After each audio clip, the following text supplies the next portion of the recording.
నమస్తే, welcome to తూర్పు TV. ఇక వివరాలకు వెళ్తే అసలేం జరుగుతుంది? గత ప్రభుత్వ హయాంలో తన స్వలాభాపేక్ష కోసం అధికారాన్ని దుర్వినియోగం చేస్తూ అమాయక రైతులను అప్పటి మంత్రి నట్టేట ముంచారని బాధిత రైతులు బోన వినిపిస్తున్నారు. శ్రీకాకుళం జిల్లా పలాస ఆర్టీఓ కార్యాలయం ఎదుట గురువారం ఆందోళనకు దిగారు. తమ భూమికి సంబంధించి కోర్టు ఆదేశాలను అమలు చేయాలని ఇటీవల కలెక్టర్కు దరఖాస్తు చేసుకోగా ఇక్కడి అధికారులకు ఆయన ఆదేశాలు జారీ చేశారని వివరించారు. ఈ నేపథ్యంలో ఆర్టీఓ తమకు నోటీసులు ఇచ్చినట్లు పేర్కొన్నారు. తమ వివరణ తీసుకోకుండా తిరిగి బెదిరించే ధోరణిలో వ్యవహరించడంపై వారంతా ఆందోళన వ్యక్తం చేశారు. వైసీపీ ప్రభుత్వ హయాంలో అప్పటి మంత్రి అప్పలరాజు 30 ఎకరాలకు పైగా దోపిడీ చేశారని, ఆ భూమిని ఎంఐజీ లేఅవుట్కు బదలాయించేందుకు పావులు కదిపినట్టుగా ఆరోపించారు. అయితే ఈ క్రమంలో ప్రభుత్వం నుంచి అదే పరిహారంలో 10% కమిషన్ కూడా తీసుకున్నట్లు సంచలన ఆరోపణలు చేశారు. నోటీసులు పంపిస్తేనే మేము వచ్చాం. నోటీసులు తీసుకొని వస్తే మీకు ఇవ్వు పట్టా ఇవ్వు. మాకు గవర్నమెంట్ ఇచ్చిన పట్టా ఉందండి. ఈ గవర్నమెంట్ ఇచ్చిన పట్టా కూడా తను ఫేక్ పట్టా అంటున్నారు. మీకు ఇవి ఫేక్ పట్టాలు. ఇంకా ఇదేంటి కంటెంప్ట్ ఆఫ్ ప్రాసెస్ ఏంటి? దీని మీద కోర్టు వరకు వెళ్ళాం, స్టే తెచ్చాం, కంటెంప్ట్ ఆఫ్ ప్రాసెస్ కూడా ఉంది. ఇది ఫేక్ పట్టా, మీరు ఇంట్లో పుట్టించారు ఈ పట్టా అని చెప్పేసి ఆర్డీఓ గారు మాత్రం మాకు సమాధానం చెప్తున్నారు. ఇది ఫేక్ పట్టా సార్, అది కూడా మీ డిపార్ట్మెంటే చేయాలి. మేము ఎలా చేస్తామంటే ఏమో నాకు తెలియదు, నాకు అసలు తెలియదు. ఈ పట్టా ఇలాంటి బోర్డు ఉన్నాయండి మా ఊర్లో కూడా. అదే ఒక డివిజనల్ అధికారి చెప్తున్నారు, ఆర్డీఓ గారు చెప్తున్నారు పట్టాలు ఫేక్ పట్టాలు, మీ మీద కేసులు పెడతాను అని చెప్పేసి భయపెడుతున్నారు. ఇదంతటికి మూల కారణం ఒకటే, 10% కమిషన్. అంటే ఎంఐజీ లేఅవుట్ మీద ఈ రైతులందరికీ 10% కమిషన్ వసూలు చేశారు. దాని మీద ఇల్లు జాగలు ఇస్తామన్నారు. ఇప్పుడు ఇవ్వకపోయేసరికి రైతులందరూ తిరగబడ్డారు. మా కమిషన్ మాకు కావాలని చెప్పేసి ఇదంతా ఎక్కడ ముడిపోగలదనే భయంతో మాత్రమే ఇతను కేవలం భయపట్టే కార్యక్రమం మాత్రమే ఆర్డీ ఆఫీస్ లో చేస్తున్నారు. ఇతను పరిష్కారం దిశలో వెళ్ళట్లేదు. ఇతను కనీసం కూర్చోబెట్టి మాట్లాడే ఆలోచన కూడా ఇతనికి లేదు. మీ మీద కేసు పెడతాను, ఎక్కువ మాట్లాడడానికి కాదు, నేను చెప్పింది మాత్రమే మీరు వినాలి అని చెప్పేసి. సార్, మాకు 100 సంవత్సరాల నుంచి సాగు చేస్తున్న భూమి 150 ఎకరాలు MIG layout sir. MIG layout అప్పుడు స్వీకరించారు. ఆ స్వీకరించిన క్రమంలోపు అసలు 10 నుంచి 15 మందికి మాత్రమే పట్టాలు కానీ 1B కానీ అడంగల్స్ కానీ వచ్చాయి. మిగతా టోటల్గా 135 మంది రైతులు సార్. అందులో 125 మందికి ఎటువంటి పట్టాలు కానీ 1Bలు కానీ పాస్బుక్లు కానీ ఏమీ లేవు సార్.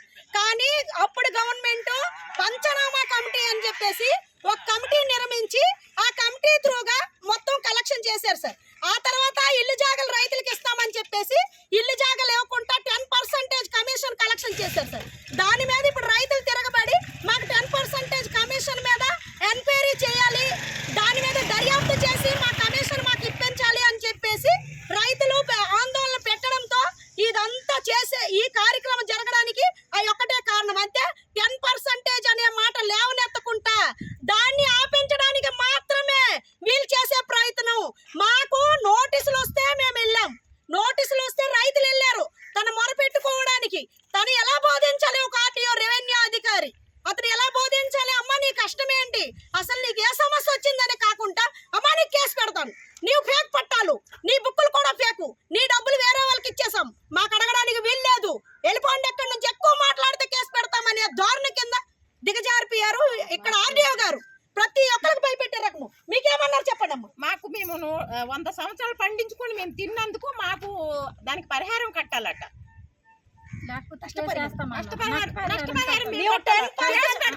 మా మీద కేసు పెడతామన్నారు. మా 10% కమిషన్ ఎంత ఇచ్చావు? 5 లక్షలు. ఎవరెవరికి ఇచ్చావు? నీ ఓటాకి 5 లక్షలు. నీ ఓటాకి ఎంత ఇచ్చావు? 5 లక్షలు. టోటల్ గా మీరు ఇచ్చింది ఎంత? 10% కమిషన్ 15 లక్షలు. 15 లక్షల రూపాయలు ఒక్కొక్క రైతు దగ్గర కలెక్షన్ చేసి 10% కమిషన్ అనేది 2 కోట్లు, మొత్తం 2 కోట్లకి పైగా వీళ్ళు కలెక్షన్ చేశారు.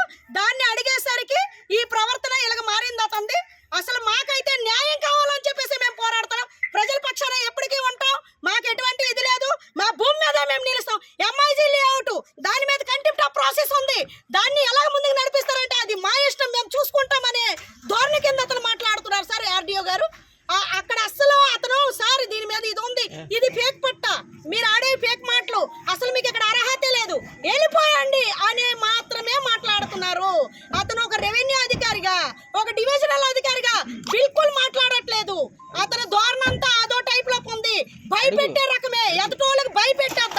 ఇంకేం అవసరం లేదు, ఓన్లీ భయపెట్టడానికి కార్యక్రమం మాత్రమే. మాకేమో అతను ఇచ్చారు, అతను నోటీసులు ఇచ్చారు భయపెట్టడానికి. మేము అనుకోలేదు ఇలాగని చెప్పేసి మేము లోపలికి వెళ్ళేసరికి మాకు భయము. ఇంకొక విషయము, ఇప్పుడు వైసీపీ రాజీనామా చేసిన వాలంటీర్లకి ఏం పని? మార్నింగ్ 9:30కి మేము వచ్చాము, 9:30 నుంచి 11 వరకు అతనే ఉన్నారు ఇక్కడ లోపల. అతను ఉండడానికి కారణం ఏంటి? ఆర్టీఓ గారితో అతనికి ఏం పని? ఒకవేళ పని ఉంటే వేరే విషయం, 10 నిమిషాలు 5 నిమిషాలు అంతే తప్పించి రోజంతా ఉండడానికి కారణం ఏంటి? అసలు మాకు బయట పెట్టి మాజీ వాలంటీర్ సార్, అతని పేరు పత్తిరి విజయ్ కుమార్, మార్నింగ్ నుంచి ఉన్నారు. ఉండి అతను వచ్చిన తర్వాతే మొత్తం అంత తారుమారైపోయి ఇది జరిగింది సార్. దీని మీద గవర్నమెంట్ యాక్షన్ తీసుకోవాలని చెప్పేసి, ప్రజెంట్ ఉన్న గవర్నమెంట్ అయినే ఈ ప్రజలకి ఈ రైతులకి న్యాయం చేకూరుస్తుందని మేము అభిప్రాయపడుతున్నాం సార్. మేమైతే ఖచ్చితంగా ఎంఐజీ లేఅవుట్ దగ్గర ధర్నా చేస్తాం. మాకు న్యాయం జరిగేంత వరకు వదిలే ప్రసక్తే లేదు అని చెప్పేసి మేమైతే ఖండించి చెప్తున్నాం సార్.